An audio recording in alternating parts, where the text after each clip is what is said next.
Baik,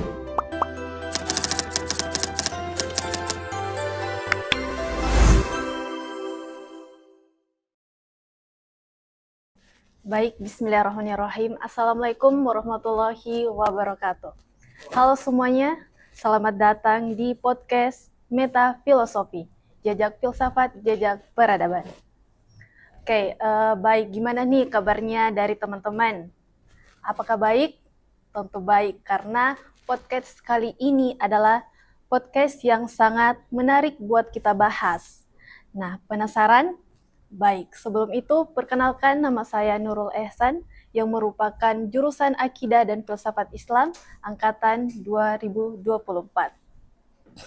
Senang sekali saya bisa menemani teman-teman untuk obrolan yang sangat inspiratif dan penuh makna. Karena di episode kali ini kita bakal ngobrol bareng salah satu alumni keren Akidah dan Filsafat Islam. Penasaran kan? Oke, langsung saja. Sudah ada di samping kanan saya, yaitu Kak Akbar Tanjung yang merupakan alumni jurusan Akidah dan Filsafat Islam. Kalau saya sendiri yang memperkenalkan kepada narasumber, tentu itu tidak lengkap ya. Jadi kita langsung saja saya alihkan kepada Kak Tanjung untuk menjelaskan latar belakang Kak Tanjung, terus kesibukannya, lalu kenapa bisa terjun ke dunia filsafat. Baik, Langsung saja. bisa langsung saya jawab ya, bahwa latar belakang saya itu merupakan alumni UIN Alun Makassar, Prodi Akidah dan Filsafat Islam. Kemudian karena selalu minat tingginya memiliki minat yang tinggi mengenai mengkaji ilmu pengetahuan keislaman ya khususnya, sehingga saya memutuskan untuk melanjutkan studi magister di Pasca Sarjana UIN Alun Makassar dengan mengambil prodi Dirasa Islamiyah konsentrasi pemikiran Islam. Dan alhamdulillah sekarang sudah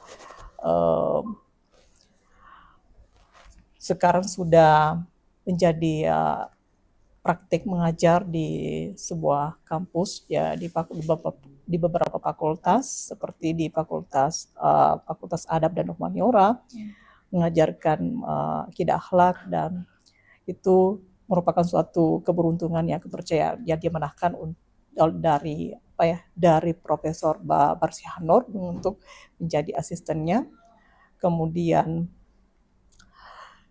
Kemudian banyak juga selain itu ada juga dosen yang mengamanahkan saya untuk menjadi asistennya, seperti Pak Dr. Asman untuk mengajar mata kuliah ilmu Al-Quran. Dan sekarang tinggal di asrama, diamanahkan juga sebagai ketua asrama atau pembina asrama kampus. Salah satunya asramanya itu adalah Asrama Rusunawa di pas depan perpustakaan UIN Alun Makassar, dengan penghuninya mencapai kurang lebih 300 penghuni. Oke Kak, berarti ini jurusan Akidah dan Filsafat Islam itu tidak semestinya mengajar ya di jurusan itu sendiri, tapi juga di fakultas lain. Jadi itu satu kelebihan ya dari jurusan Akidah dan Filsafat itu sendiri. Iya, bukan hanya di fakultas yang tempat kita lahir, tetapi juga fakultas-fakultas lain, karena banyak fakultas lain yang membutuhkan yang namanya filsafat, apalagi filsafat ilmu. Itu hampir semua fakultas belajar dengan filsafat ilmu. Jadi di prodi ini tentu memperbanyak persiapan mengenai teori-teori mengenai ilmu filsafat, karena kita akan dibutuhkan dimanapun kita berada, atau di kampus-kampus ya banyak yang membutuhkan itu. Iya, oke baik. Dari sekian parodi-parodi kan itu banyak yang lebih kayak terbilang ke atas ya, kayak kedokteran, perawat, dan lain-lain sebagainya. Apa alasan Kak Akbar ini memilih jurusan Akidah dan Filsafat Islam itu sendiri? Ya, tentu memilih jurusan filsafat Islam itu karena uh, namanya juga saya melihat uh, apa ya namanya be- beralih kepada keislaman, ilmu-ilmu keislaman, ya, apalagi filsafat, kemudian akidah, filsafat itu membuat saya tertarik karena tentu di sini adalah pengkajian-pengkajian Islam secara rasional, karena berpikir secara filsafat itu tentu bernaral beriman secara rasional, yang itu membuat saya tertarik karena bukan hanya kita menerima Islam itu secara mentah, tetapi bagaimana akal yang berperang aktif uh, dalam beragama Islam. Kemudian akidahnya bukan hanya meyakini dan mempercayai, tetapi bagaimana peran kita sebagai manusia menggunakan akal rasio dalam berkeyakinan kepada Allah Subhanahu Wa Taala agar betul-betul keyakinan dan kepercayaan itu sesuai dengan apa yang dituntut untuk agama Islam itu tetap menjalankan kehidupan ini sesuai dengan arahan petunjuk dari Allah Subhanahu wa taala. Oke, baik. Ini filsafat kan kita mempelajari sesuatu hal-hal yang sangat terdahulu ya. Apalagi apakah di zaman sekarang itu, apalagi di anak muda zaman sekarang itu memang penting untuk mempelajari akidah dan filsafat Islam itu sendiri? Iya, tentu sangat sangat dibutuhkan karena banyaknya perubahan-perubahan di era sekarang karena manusia selalu dituntut untuk menciptakan hal-hal yang baru, maka dengan hal-hal yang baru itulah perlu dikaji, dikritisi, bukan hal langsung diterima, tetapi bagaimana melahirkan kebijaksanaan manusia ini dalam menghadapi perubahan zaman, ya, perkembangan zaman, dengan berpikir secara rasional, dan bukan hanya terbangun melalui bukan hanya dengan berpikir secara rasional, tetapi diharmonisasikan dengan ilmu atau kitab-kitab suci Al-Quran. Berarti mengharmonisasikan antara rasional dengan wahyu agar bisa betul-betul meyakini bahwa adanya perubahan zaman ini memberikan kemaslahatan, kebijaksanaan, dan tentu ada perubahan bahwa manusia itu memang eksistensinya adalah melahirkan manusia-manusia yang dinamisme, menumbuhkan manusia yang dinamisme, bukan hanya statis tetapi selalu dinamis. Jadi kalau kita belajar filsafat dan kalau kita betul-betul memperdalami filsafat itu bukan hanya melihat dari segi mempelajari logika dan tetapi lebih kepada memperbaiki makna-makna kehidupan kita dalam kehidupan sehari-hari supaya apa yang kita lakukan betul-betul sesuai dengan petunjuk Allah Subhanahu wa taala. Oh ya, baik. Jadi ini filsafat sangat perlu ya, walaupun bukan dari jurusan akidah dan filsafat Islam itu sendiri, ternyata filsafat itu sangat membantu di kehidupan sehari-hari ya. Mungkin dari ada pengalaman Kak Akbar mengenai filsafat itu membantu kehidupan, bagaimana kita hidup sebagai manusia sejati. Bagaimana, Kak? Oh ya, betul. Dalam kehidupan kita terkadang merasa dilema, takut untuk memutuskan ini dan itu. Tentu keputusan kita itu berharap bahwa ada jauh lebih ada hikmah di baliknya, ya. Tentu keputusan itu diharapkan supaya apa yang diputuskan betul-betul beralih kepada kebenaran. Ya, kalau kita merasa dilema, ya, seperti pengalaman-pengalaman saya, ya, takut memutuskan, ya, yakinlah bahwa setiap langkah kehidupan kita selalu ada makna di baliknya. Dan kebetulan banyak para filosof yang menginspirasi saya dalam menjalani kehidupan, seperti Nietzsche, kemudian Muhammad Iqbal. Kalau di dalam Islam, dalam tokoh filosof Muslim itu Muhammad Iqbal yang sangat menginspirasi saya dalam menjalani kehidupan. Kemudian ada juga filsuf Barat seperti Leibniz, ya, salah satu tokoh yang bisa membantu kehidupan saya bahwa bahwa apa yang telah terjadi di muka bumi ini itulah yang terbaik. Apapun yang kita hadapi sekarang itulah yang terbaik. Dan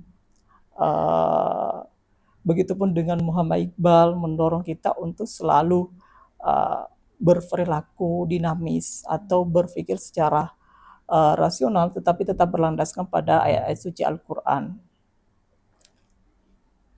Oh, berarti filsafat ini bukan hanya sekedar teori ya, tapi bagaimana kita menjalani hidup sebagaimana semestinya, sejati, lalu terkendali lah. Beriman secara rasional, beriman juga secara rasional.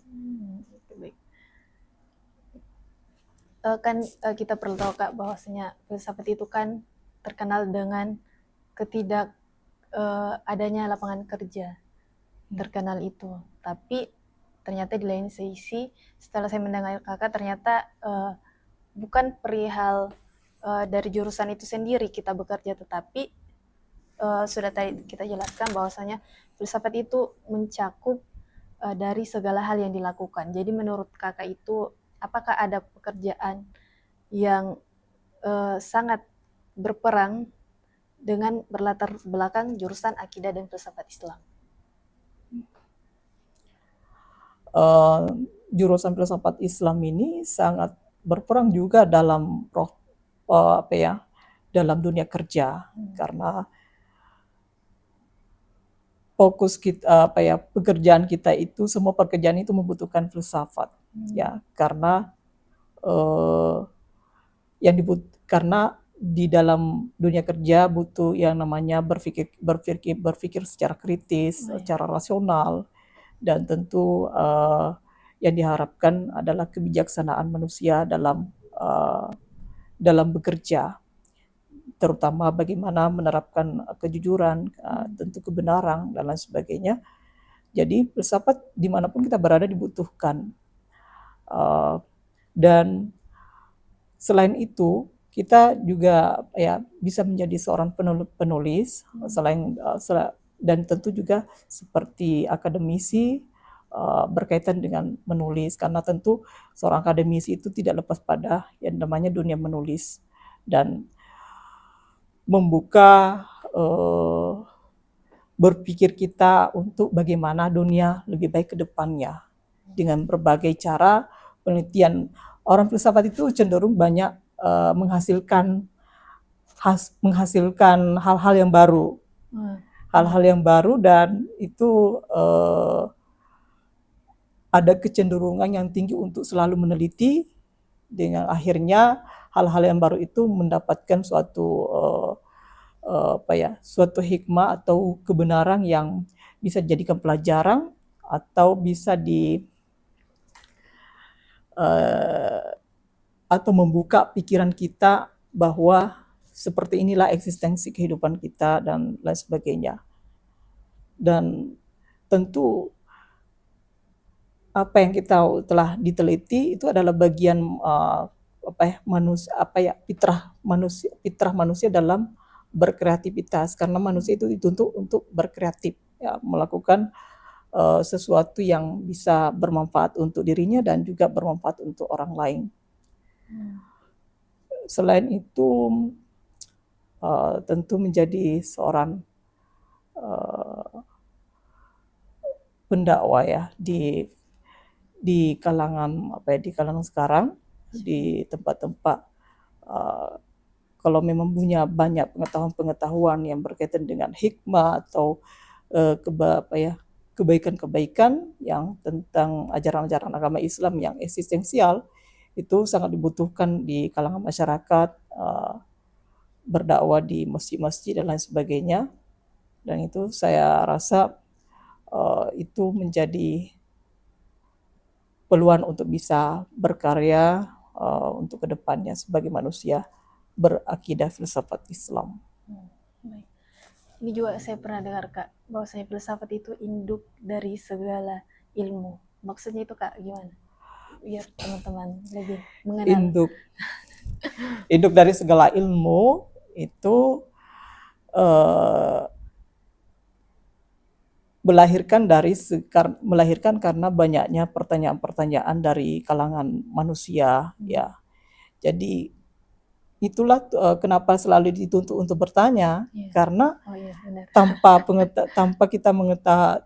adanya ilmu itu, lahirnya ilmu itu karena ada yang bertanya, ada yang meneliti, mencari seperti apa ini dan lain sebagainya. Yang disitulah kita menganggap bahwa lahirnya ilmu pengetahuan itu karena filsafat yang notabene-nya banyak yang merasa penasaran, ya. Manusia itu kan ada kecenderungan penasaran yang tinggi, sehingga dengan dorongan-dorongan seperti itulah melahirkan ilmu pengetahuan. Dan saya kira yang pertanyaan tadi berkaitan sekali dengan yang sebelumnya, bahwa manusia dituntut untuk selalu meneliti, dan penelitian-penelitian itulah melahirkan hal-hal yang baru, menciptakan hal yang bisa bermanfaat untuk dirinya dengan orang lain. Dan hasil penelitian itu tentu bukan hanya bersifat teoritis, tetapi bagaimana pengimplementasian dalam kehidupan sehari-hari, dan implementasinya itu sangat membawa mereka kepada kedekatan kepada Allah Subhanahu wa Ta'ala. Karena orang yang meneliti itu adalah betul-betul ibarat dalam pandangan Muhammad Iqbal itu ibarat seperti berdoa. Kalau orang sedang meneliti, mencari ayat-ayat Allah, ayat-ayat atau tanda-tanda kebesaran Allah, dengan memahami itu tentu akan semakin dekat dengan Allah Subhanahu wa Ta'ala. Ya, Masya Allah. Ini kan banyak juga sih dari teman-teman yang tidak kenal tentang filsafat itu, dia langsung menyimpulkan bahwasanya itu filsafat sesat, bisa berbelok, bisa beralih agama, yang awalnya agama Islam dia beralih, walaupun dia juga agama Islam, dia itu tidak menjalankan hal-hal yang semestinya seperti sholat, puasa, zakat dan lain sebagainya. Bagaimana menurut Kak Akbar untuk merubah pandangan-pandangan dari hal-hal tersebut? Ya, memang filsafat itu bisa menjerumuskan ke hal-hal negatif, ya tentunya. Kalau dianalogikan seperti halnya pisau yang bisa mengiris kepada keburukan dan kepada kebaikan. Nah, tergantung bagaimana manusia dalam penggunaan pisau itu atau penggunaan filsafat itu dengan cara apa. Apakah manusia itu menggunakan filsafat itu untuk mencelakai manusia atau tidak, dan mencelakai dirinya atau tidak. Ya, itu tergantung manusia. Dan yang dituntut sekarang itu adalah bagaimana manusia itu menggunakan filsafat sesuai dengan kebijaksanaan atau kebaikan, ada hikmah yang kita harus ada hasil yang kita harus ada hasil dari cara berpikir kita, ya, seperti berpikir secara filosofis, sistematis, kritis, dan lain sebagainya, yang akhirnya bisa kita ambil bahwa cara penggunaan filsafat itu tentu sangat menghasilkan dampak yang baik, bukan dampak yang buruk. Dan saya pikir filsafat itu betul-betul menciptakan manusia yang bijaksana, ya, melahirkan karya-karya yang bisa dimanfaatkan oleh orang lain dan tentu untuk diri kita sendiri. Selain tadi apa pertanyaan lagi yang ada tadi yang saya kurang paham? Yang bagaimana soal ini kepada teman-teman yang memandang filsafat seperti Memandang filsafat.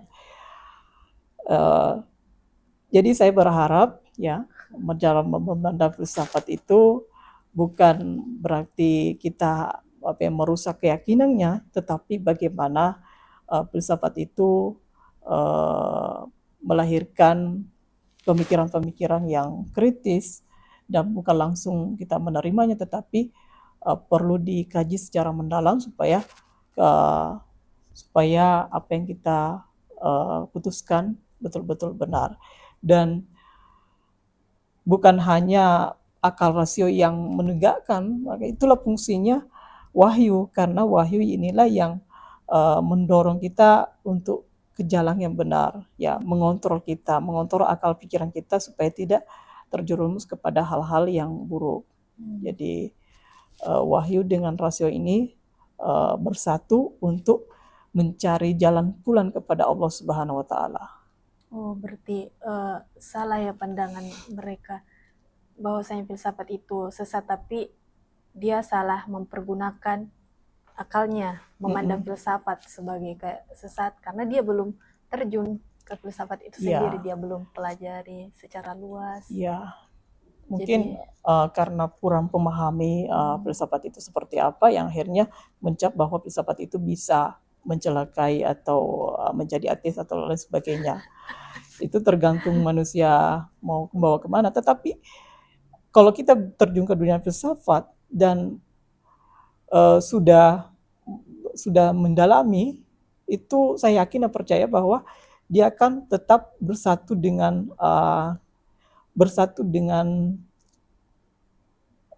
kebijaksanaan. Artinya manusia kan punya fitrah kebaikan, kesucian.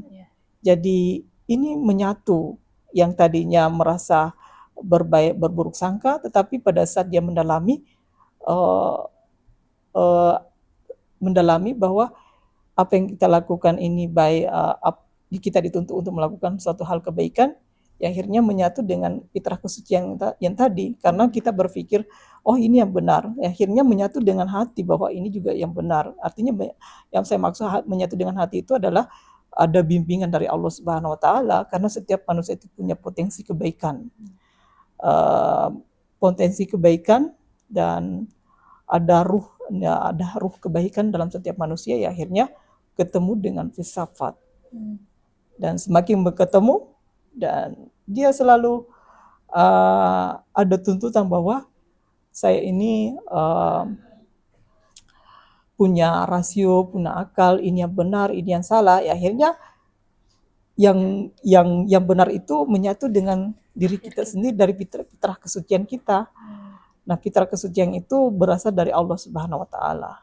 Kalau mereka yakin dan percaya bahwa Allah itu ada, mereka akan selalu terdorong untuk melakukan sesuatu sesuai dengan arahan petunjuk dari Allah Subhanahu wa taala, dengan tentu beriman secara rasional. Sesuai dengan kayak pertama itu kan filsafat yang berasal dari bahasa Yunani, philosophia, cintakan kebijaksanaan. Itu kan sesuatu yang sudah terlihat ya akan kebijaksanaannya, akan bagaimana kita hidup secara bijaksana, itu adalah filsafat. Ya mungkin ada kata-kata dari Kak Akbar untuk teman-teman, untuk kita bisa lebih mengenal filsafat, karena ada kata-kata bahwasanya tak kenal maka tak sayang. Mungkin dari teman-teman itu tidak kenal tentang filsafat, makanya dia mengandai-andaikan tentang filsafat itu. Nah mungkin dari Kak Akbar ada untuk teman-teman mengenai tentang filsafat itu sendiri. Ya, bagi teman-teman mengenai filsafat, bukan berarti bahwa filsafat itu bisa menggiring kepada kecelakaan, menggiring kepada hal-hal yang tidak sesuai dengan ajaran agama Islam. Tentu ini adalah bisa dikolaborasikan antara filsafat dengan Islam, ya. Karena kita dalam filsafat itu berasal dari Yunani. Sophia itu adalah cinta. Sophia artinya philo itu artinya cinta, Sophia itu artinya kebijaksanaan. Berarti kita harus mencintai yang namanya kebijaksanaan. Dan kalau di dalam Islam itu hikmah, ya, di balik dari kebijaksanaan itu dalam Islam itu adalah hikmah. Itu bagaimana kita mencari jalan menuju hikmah atau kebaikan, menuju kepada Allah Subhanahu wa Ta'ala. Jadi mencari berbagai cara untuk bisa berjalan sesuai dengan tuntunan ajaran agama Islam, agar kehendak kita ini sesuai dengan kehendak Allah Subhanahu wa Ta'ala. Maka kemudian filsafat Islam ini bukan hanya kita dituntut untuk sebagai jalan cinta kepada menggunakan akal secara rasional, tetapi tentu bagaimana kita memahami ada kesadaran yang tinggi bahwa setiap kehidupan kita ada makna yang apapun, kehidupan yang baik dan buruk itu selalu ada makna yang baik. Dan banyak sekali hal-hal yang bisa kita gunakan filsafat di era sekarang, ya, karena di era sekarang itu banyak pengaruh-pengaruh yang serba cepat seperti AI dan sebagainya. Ini filsafat ini sangat berperan dalam menghadapi AI karena tidak langsung menerimanya, tetapi tentu mengkaji bahwa hasil AI ini adalah merupakan bagaimana objek kita dalam menilai hasil AI itu, supaya dari pandangan kita dengan AI itu bukan berarti langsung menerimanya, tetapi tentu bagaimana subjek kita dalam pengalaman kita dalam memahami hasil AI itu. Jadi filsafat ini bukan hanya berperan di zaman dahulu, ya, tapi sangat relevan. Sangat di zaman relevan. Sekarang ini. Sangat relevan dalam era sekarang. Oke, baik teman-teman, itulah tadi suatu yang sangat menginspirasi bagaimana kita memandang filsafat yang lebih luas. Kenapa teman-teman langsung menyimpulkan bahwasanya filsafat itu lebih banyak negatif? Karena teman-teman belum paham tentang filsafat itu sendiri. Apalagi sudah dijelaskan tadi Kak Akbar itu benar-benar sangat luas mengenai tentang filsafat itu sendiri, yang dimana menginspirasi kita semua untuk mempelajari lagi filsafat lebih dalam. Oke, baik. Terima kasih Kak Akbar sudah menyempatkan waktunya untuk berbincang-bincang mengenai filsafat itu sendiri. Terima kasih juga teman-teman sudah menonton sampai akhir. Sampai jumpa di video selanjutnya. Sekian, wassalamualaikum warahmatullahi wabarakatuh. Waalaikumsalam warahmatullahi wabarakatuh.